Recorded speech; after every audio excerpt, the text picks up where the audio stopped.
I see something is going on. I think it's going on. Okay, I think it's on. I think it's good. Hello? I think Happy it's on. Wednesday. Hello, what's up? How do you do? Happy GM, G afternoon, GLT, good local time, whatever you are. You know that Perfect. GLT time. Yeah. Oh God. Oh, that's good. That's good. Happy Wednesday, everyone. I'm getting here like my usual technical difficulties, different setup today, but like same energy. And look at us. I mean, getting gather more situated into what we're doing, and even getting our topics there. A little bit of some of the question that we're going through. I think we did publish it. I think we need to do a better job in even sharing what we'll be discussing next week. But like, yeah, we'll get in there. So give us some hmm grace.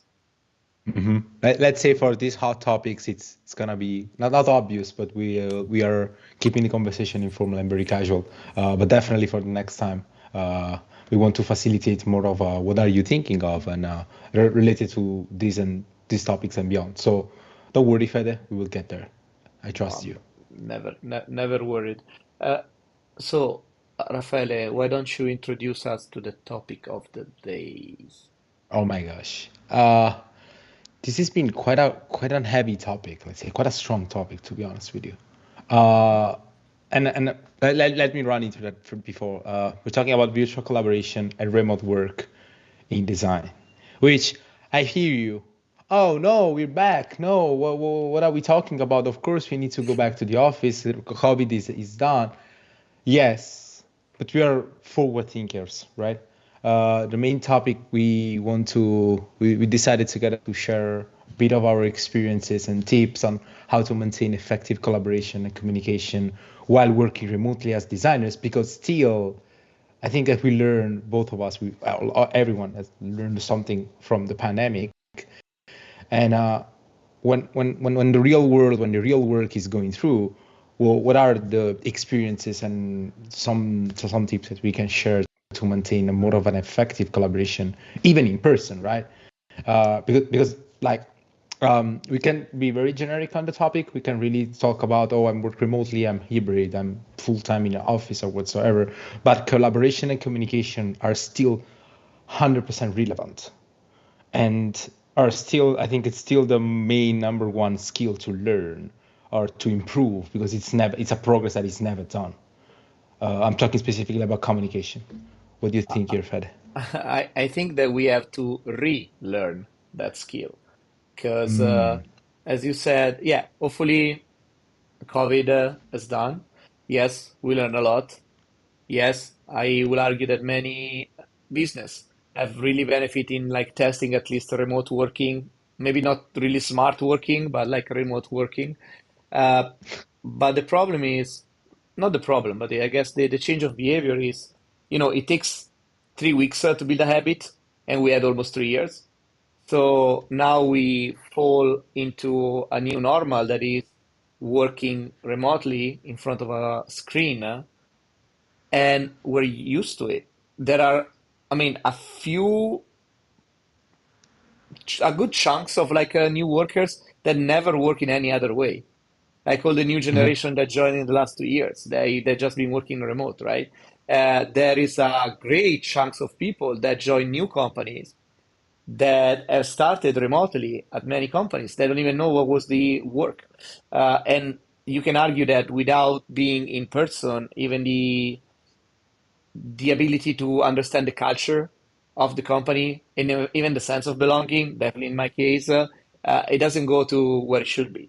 So that's why I'm saying we have to relearn what it means to collaborate now that we are no longer full remote, we are no longer full in office, but we are embracing and understanding what it means to be hybrid. And if I can, to bring the freelancer or the agency perspective, because you're talking about companies, and that is great. I think it's a relearning approach for every creative in the industry. Think about the freelancers and WeWorks and co-working space popping out of nowhere and coffee shops where you can work, but are we really co-working, or are we just working, or are we just saying, sorry, I'm in a co-work, sorry, I'm in a coffee shop, for if you hear the noise, it's fine. So the company perspective is definitely interesting because you have more than beyond that, just where are you working from, because it's a both. It's more like the values of the team and the company and the culture. And in a startup or in a freelancer setup, I think it's still important to relearn and rediscover these new scenarios and settlebacks that we are having. Yeah, I think there is no difference to some extent, right? Whether you are a freelance or you work in an enterprise, yes, it's a different kind of work, but you still work with other people. There is no Mm, job that entails not working with anyone, right? I mean, or probably the greatest majority of like jobs. Yes, you might be more subjected, sorry, to the amount of meeting you have to do with other folks and the operativity on your own. So that's a split. But really, you need to work with other people, whether you are freelance, a consultant, you work in an enterprise, a startup, whatever, you need people. And now you need to learn how to go back and maximize those productivity when you are in the office with someone. And if mm, you're running any workshop session, whatever that is, versus, oh, I'm going back, I'm doing more like of my one-on-ones with people that maybe I already met in person, so I can still keep it from my house or whatever, or my my co-working space, right? My cafe, it doesn't change. Of course, confidentiality is not a problem. And then, yeah, this is the combo. And what I'm figuring out is now that we've been back and sometimes I've been exposed to big meetings where we have like more than 10 people, almost like 20, right? The thing that was interesting was the number one feedback I get after those session was, oh my God, we've been so productive. We did so mm, much. We accomplished so much. And and I'm kind of like smiling and not laughing at them and just saying, well, it's just the way it used to be. It's the way we used to work. It's the pace that we used to have. It just we forgot about it because we've been in front of a freaking camera for the last 3 years. And now it's the new normal for you. But when we are in the same room and we can talk to each other, you can see the body language, you can see how everything goes much faster. So yeah, by the time we were like at 3 p.m., basically the meeting was done and we did everything we were supposed to do. And we're like, mm. wow, and we don't feel so tired. We feel more energized, and we feel like we want to go out and have a drink, right? With maybe with our colleagues or whatever, or just go back and go to the gym, whatever it's gonna be, right? But Mm, that to me is like really the vibe of going back. It's readapting to, oh, this is how we were used to work, and it wasn't wrong. It was working fine. It just that now we have many options, but we tend to mm, be a little bit, like at least in my opinion, a little bit lazy into, oh, but I don't know, do I want to commute to the office? Do I want to go and travel? Do I want to make that like an in-person meeting? My personal, and I might be very biased here, and I don't have any problem admitting that, is that shoot. well, human connection is like something you can't replace. We talked about AI last week, right? But and Yeah, that's yeah. why human connection can never be replaced. So that's the demonstration for me. Yeah, I think it's what I'm hearing here is a bit more of a challenge and how you overcome that in terms of like what are the things that you learn now coming back. And if there's something I can share on my side, I would say uh, I definitely lost a bit of interest in being in a co-working space and connecting with people because I swear, like my being completely transparent with you, I spent like the when we started the first season, I guess, yeah, it was that time when I really wanted to go in a co-working space, of course, to do the work, but to connect with people that they were doing the work too, and it was kind of a fun and good environment to check out with real people, even if they were not really my team. They were not really my folks. But that when I then come back like in a real setup, shoot out to the Portland, we worked over there, to Julia and to all the amazing girls. That was amazing. With the team that I was having to last year, it was like, oh shoot, damn, that's just like that's another thing. And of course, I'm happy. I'm trying my best, and we should all thrive in these crazy challenges and crazy moments in the industry and in the space. But I really believe and I really think that don't don't don't don't compromise on people and on interactions because work is always gonna say people are not. I like Um, that. I like that. Don't if you, compromise on people is a nice one. I think at the very end, I think like that's really about it because work and jobs are going to change no matter what. But the people are going to stay if you hold them or if you care about them. That's a nice point. So let's get into the some of the topic here and the detailed question that we identified for this topic to make it short and sweet as we wanted to. And the Yeah. first question that we captured was how have we adapted our design workflow and collaboration practice, I guess, to this like new hybrid way of working, more than just the remote. Mm, How have you done it? like this. And this is my Opal camera, which is so, like even this little thing. You have no idea how many people said to me, "Oh, wow, that was interesting. That was cool. The fact that this camera is moving." So, I'm not saying Hmm. my answer to you is not saying buying expensive stuff, but try to. My design workflow has been a lot throughout, especially when meeting new people and new clients, who making sure that I'm in a safe space and I'm designing consciously and understanding consciously. So in terms of practical design, I just tend to be on a bubble and do my thing. But before, I really like to, remotely speaking, try my best to be present and be committed and staying there. Whether are noises or camera things or just like making details matter. And I want just to close up saying one of my favorite quotes, another one, which is how you do anything is how you do everything. Mm. And it's really like, yeah, it's I don't want to bring the perfectionism kind of topic here, but remote work or hybrid work or whatever it is, to build trust you need to show up, and to show up you need to put attention on it. And how you do anything is literally how you do everything. And what about you, Fede? How you've adapted your workflow, or how you facilitate conversations, or how you make sure that you were healthy and productive at the same time? Well, my mind goes to the fact that as we were getting out of pandemic and the offices were reopening, I made a conscious choice of having myself and even then my team to go and meet a lot of people in person. So whenever we got the opportunity to go to the office and gather, then we're trying to maximize that opportunity. And at least for the first time, you want to make sure that one, people are enjoying the feeling and the vibe of being in an office. Because you might have remote worker, as in people that they won't go to the office, right? They will work from their house or whatever all the time, but they still need to have that sense of belonging. So whenever they can come to the office, it's something they need to feel. They need to feel welcome, and as they're part of the journey, even though they're remote, right? More by definition, by their choice. And then for the folks that are based in other office location, you want to show them whether you are in a headquarter, like I don't know, in Menlo Park, or I'm visiting in Austin or New York, whatever. You want to go there and understand the vibe of the office, right? Because every office has its own vibe. So that is one thing that you want to build right now. Like it's basically making sure that you create that space, and even if Mm. it's just a walkthrough of the office, right? Or I don't know, in some office like ours at Meta, you can do scavenger hunts because it's pretty big, like it's a big campus. So you can take a bike and go around. So I don't know, find different restaurants, but there are different ways that you can do to again facilitate and foster the culture and build that sense of belonging.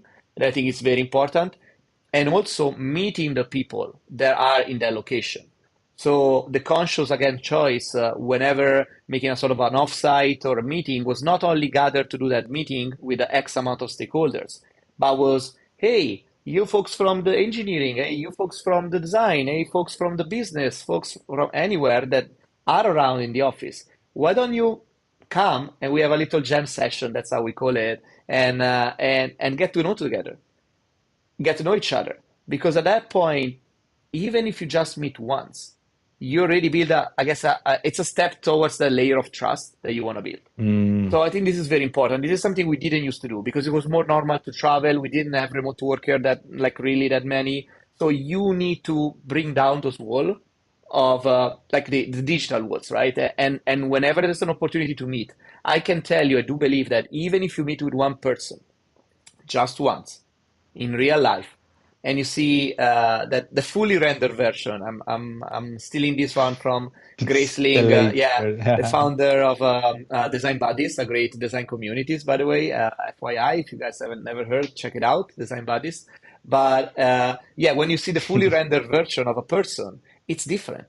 You're gonna interact with a person, I will argue, always better, right? So this is one big thing. Mm, And then more on the logistic part is we are trying to move into a way where we are being very intentional in when we go to the office and we have a proper gathering. It's probably because we run a big design, maybe design thinking session. We need to have all those heads in there. So no longer the people that are mostly in the office, but we let people travel. So it tends to be like a pretty big deal, right? You have like a really a business rationale to be there. It might be even more than 10, 12 folks that you want to gather. So you really have a lot of things that you want to do. And the intriguing part is, despite we are trying to push the in-person, for the reason I was mm, explaining to you before, mm. now we need to plan for hybrid all the time because we know that no matter what, even if it's going to be a mostly in-person meeting, three, four, five people will be virtual. And you need to make sure that you respect the diversity in the room.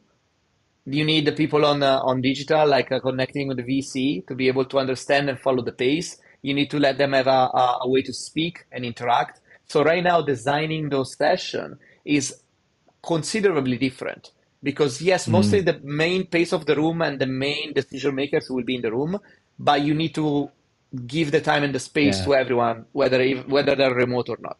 So these to me are the two biggest changes. Wow, what a challenge, Fede. I can share with you something, but let me just point out that this is probably a big, big challenge I can see. Like, imagine I'm remotely and there's a big meeting. I'm online and you guys are all in the meeting room and I can feel literally the fatigue of like okay, how my decisions are going to be interpreted since I'm remote, I'm not there. If I want to raise my hand, I will be so noisy that I will maybe jump into a conversation. And those are just topics on top of my mind to say. I would say it's at least scary. So yeah, it's a design experience by itself to design a cohesive and coherent and strong community inside meetings.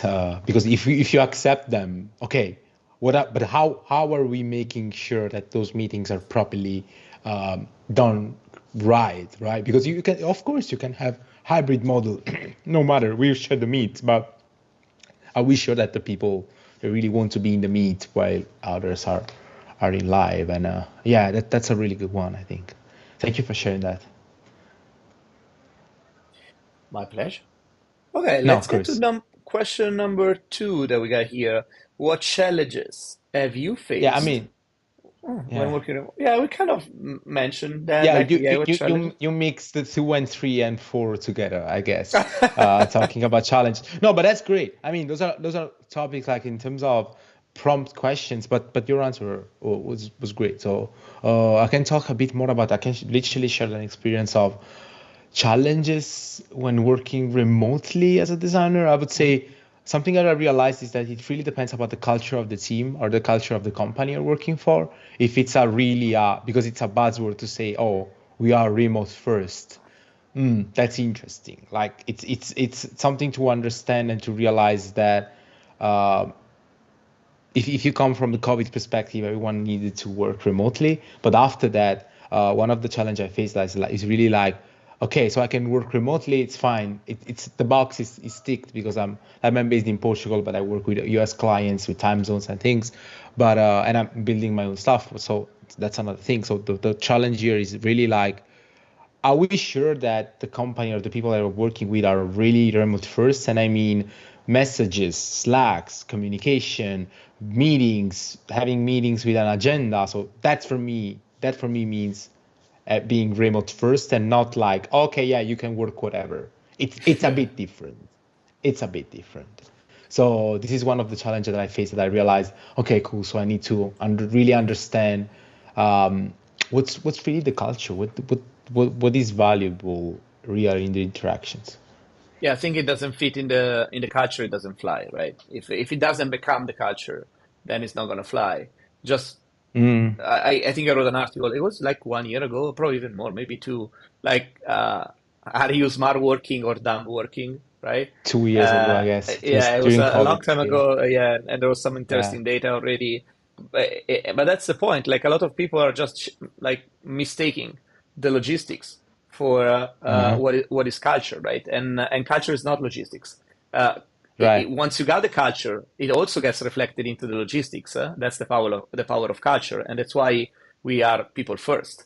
Because once you got Mm, that, then you can say that you've been embracing being. And again, I don't even want to use the word remote first anymore. I mean, many companies they do it now. I mean, it was fancy to get more people and hire more people. I think it's really an hybrid mentality right now. It's going to be like that, especially for bigger companies. But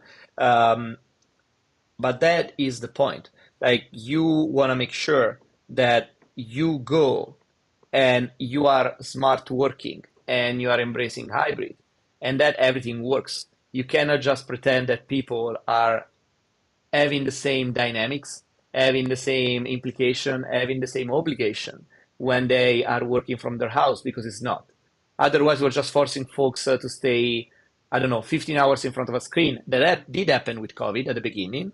And so, look, the way I see it right now, and I've been telling this to multiple people, is everything is like a pendulum, right? Even in history, it goes back and forth, back and forth. It doesn't take a genius to see it. Like, and we were in a situation where that pendulum was going up all the way to remote, right? We didn't have any hmm choice. It was a pandemic, and everyone was, I have to work from home or somewhere else. Like, I can't come to the office, and everyone was remote, remote, remote. Even the people that didn't really like it. So no choice. It kind of worked. Company were excited, and everyone was, oh, we can be even more productive. We don't need to go to the office. We don't need to commute anymore. Nothing. Now, Mm, while the pendulum goes up and everyone is doing that, I think it was a little premature, to jump on the band. It wasn't even a bandwagon, right? It was just, it was a situation that wasn't supposed to be like that forever. It lasted almost 2 years, and it was way more than people expected. But now the mm, way I see it is that the pendulum is going back. And that probably means that maybe people will over-index back to the office. But as always, our Latin friends used to say, "In media stat virtus," right? So the truth is always in the middle, and the yeah. balance is in the middle. So it means that the pendulum, when it stops swinging, it stays still in the middle, right? And Mm, that means that we will need to find that balance into the hybrid. But if you don't embrace that balance, it's never going to fly. That's the way I see it. mm.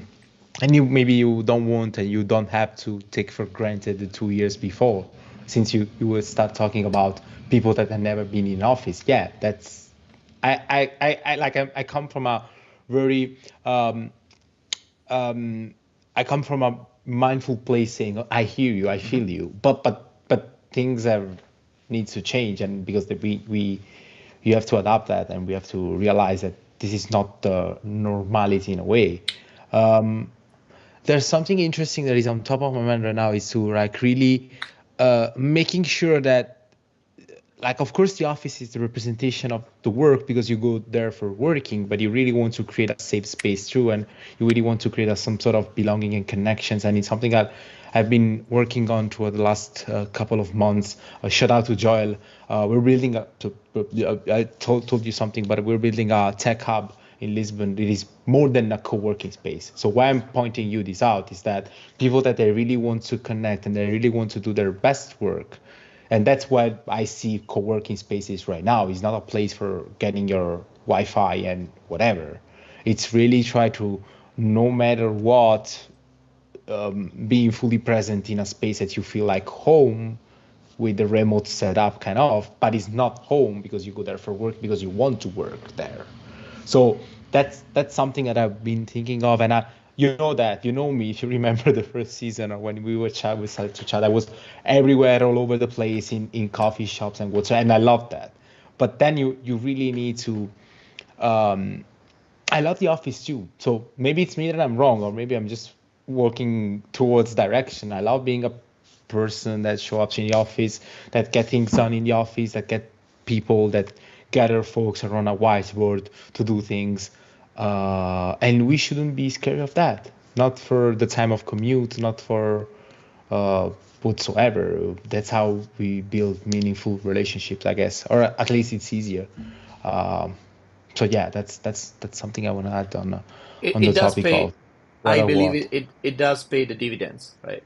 It pays the fact Mm, that when you're building this human connection and they're stronger than the video connection that you can possibly ever be, they always pay the dividends in the long run, right? Whether it's I don't know, getting closer with your manager or some people, like it's the human being, right? You can't deny that by having a stronger connection in person, you you will get some natural advantages out of that. Because we can talk about like removing bias and everything, even for promotion, whatever. But the fact that you're close to the action, the fact you're closer to the people that matters, the fact that people can feel that trust in you, I don't think is anything unfair. It's the fact of knowing that this is famous like trust equation that you build, and intimacy is a part of that. Is one of the elements of the trust equation. I argue that intimacy is not even an element that you add to the equation. It's almost a multiplier, because the moment you get intimate with someone, mm, the trust, it's built much faster. And I always say, to me again, that's why working and building those relationships is really similar to dating, right? How difficult it is to have like a long distance relationship with folks. I don't know if you ever yeah. tried in your life. At some point, maybe everyone has tried. I wonder how many people succeeded in having long distance relationship. It's hard.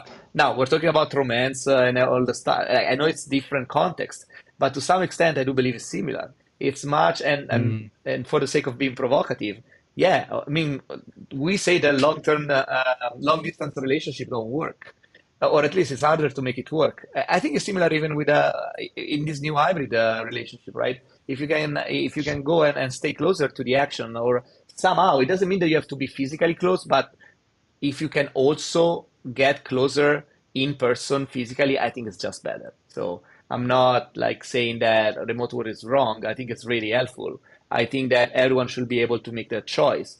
I think it should be a balance, but I think we're still learning, everyone, companies, individuals, what is the right mm, balance?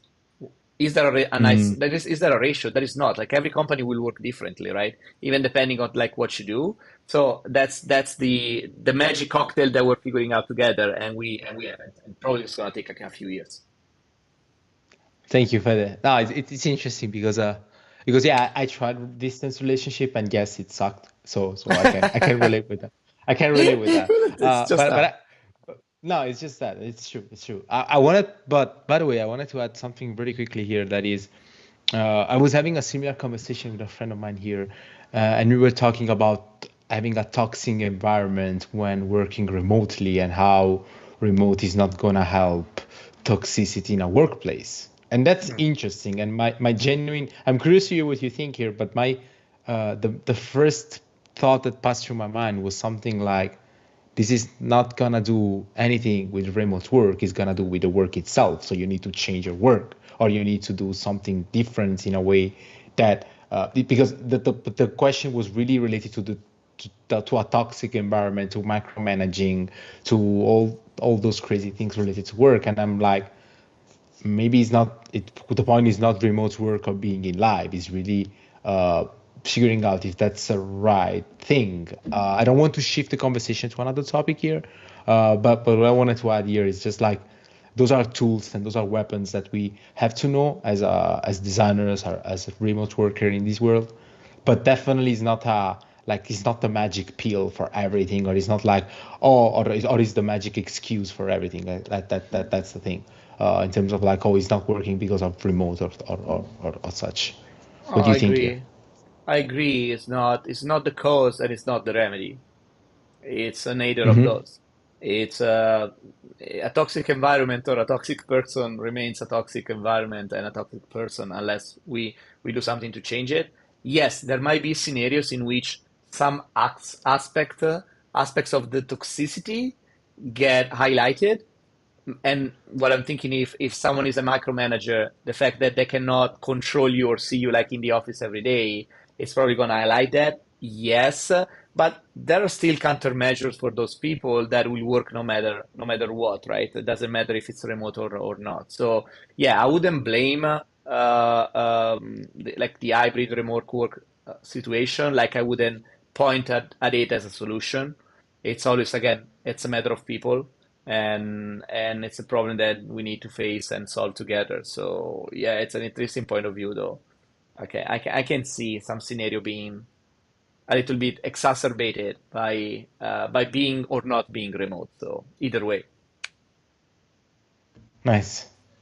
Yeah. very cool. Mm. What do we got here? So I think we talk about like tools and Thank you, techniques. Fede. We got it. That we found more effective for remote design collaboration. Uh, I think we definitely talk about how to maintain a strong design culture, and I would say culture in general, and team cohesion while working remotely. We discuss it like extensively. Is there anything else, Rafa, that you want to discuss related to Tools maybe and techniques. techniques? Anything in that space? Uh, for remote design. I have one. I have one, and it's very. Okay. It's a very like a hot take that I have here is that don't trust blindly Figma templates or Figma stuff. With La, Figma. no, no, no. I mean, I love Figma. Dylan, you're great, dude. I love Figma. But the world is not just like copy pasting a template or just like, oh yeah, we need more user research. Cool, boom, copy paste. That's the user research. We need more like so the technique here is really like and the same with notes, like taking notes during a meeting or sending your manager like the weekly I used to send the state of rough which is coming. I stole this idea from Lenny's from the newsletter that he steal them from Airbnb. And basically, I used to send my manager three things: what I'm working on, what are my blockers, and what's on top of my mind. Mhm. And that thing, just that email every week, facilitate the conversation. So my techniques are really like reducing the noise, communicate less, and communicate better in terms of that. So don't just copy paste stuff that you find online.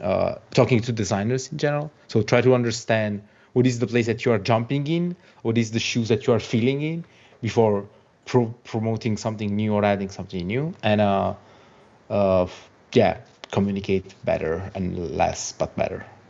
Yeah. I would also challenge that probably applies either way, right? Applies even if you were in a in-person environment. Yeah. It just Let me. becomes more important when digital becomes the way of connecting, right? Instead of chatting more, because it's more informal. But yeah, no, I can see why it's particularly important in remote situation. Yeah. Great, dude. It's been a pleasure. Let's make sure next time that we add the questions a bit before, so we can even gather questions from the folks that are following. Yeah. And the topic out. We'll probably try to publish it by the weekend, even if it's not the best time to publish, especially on LinkedIn, but maybe on Monday. And it's gonna be there. Like we're building the habit, right? That's been 3 weeks now, 2 weeks. Well, we Shit, did that's it. been great. This Oh, is don't like worry week about three, that. so we're building the habit. It's gonna It's be it's gonna uh, be it's good. the I know that most of the folks out there are probably already read that, but there is Atomic Habits by James Clear, which is a great book, and it's basically all about making sure that your actions consistently. That's a lot in that book, but we're getting there. We're going there. Just building actions throughout our what we care about, and I'm so happy and grateful to having you here around again. Pleasure is all mine. Good. Then let's call it a day. Let's Happy wrap it up. Wednesday. Happy week, everyone. And Happy remote work, whatever you are, whatever you're following us. Let's make it count, no matter where you are. And if you're in person, let's make it count per two. But still, let's make sure the remote work is effective here. yes, it will. It's not gonna go anywhere. Bye, guys. See you next week. Take care. Ciao, Raf. Ciao. Ciao, ciao.